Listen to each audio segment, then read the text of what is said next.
It's Kdrama Fanatics here, and welcome back to my channel.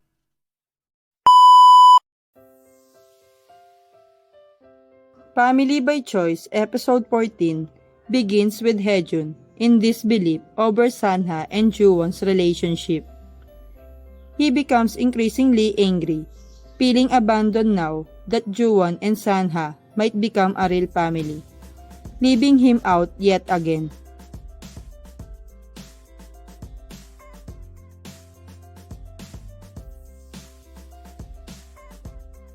Sanha later tries to talk to Hae Jun, but to no avail, and becomes upset that Hae Jun thinks they would abandon him.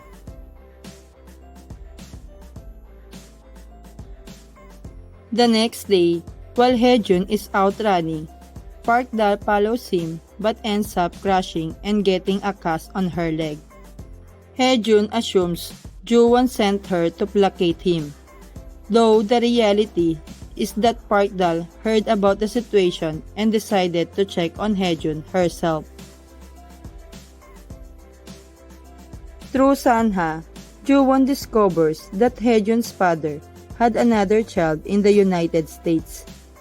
This revelation makes Hae Jun feel abandoned once again, but he does not return home despite Sanha urging him to, leaving her upset about the situation. When Hae Jun returns, Juwon is exceptionally nice to him and tries to pacify him.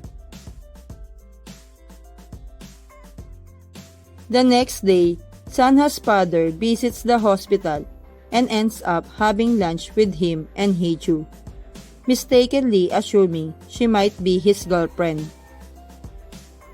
He shares the news with Jongjae, and the fathers are happy to see their children moving forward in life.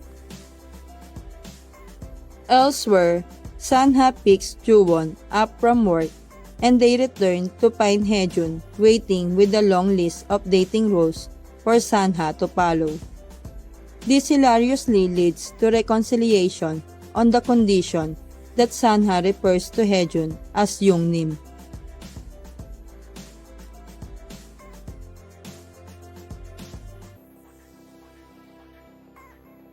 The following day, Hae Jun sees his mother meeting her lawyer who had helped with her case.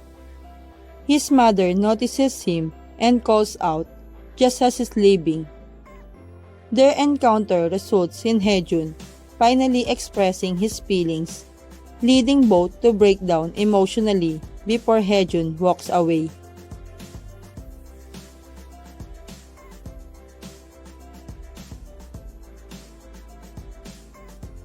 Everyone learns about the encounter but cannot reach Hae Jun.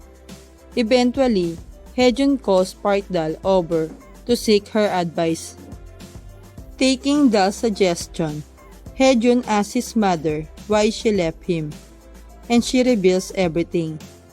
She had been in an accident while returning to Seoul to pay her debt, spent 6 months in prison, and later decided not to interfere in his life after seeing him happy, especially given her criminal background.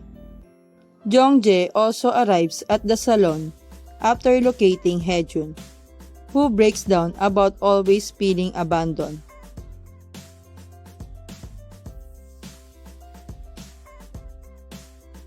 Eventually, everyone returns home and enjoys a meal together, including Hae Jun's mother. The next day, Hae Jun picks Park Dal up from the hospital and she confesses to him publicly at a bus stop before fleeing the scene.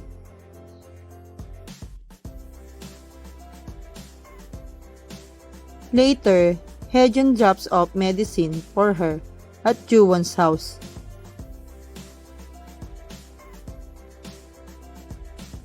Meanwhile, the following day, Hae Jun, Sanha, and Juwon visit their parents.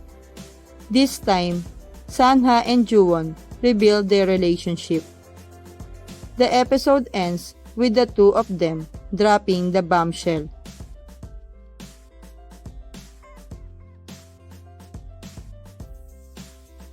Thank you for watching.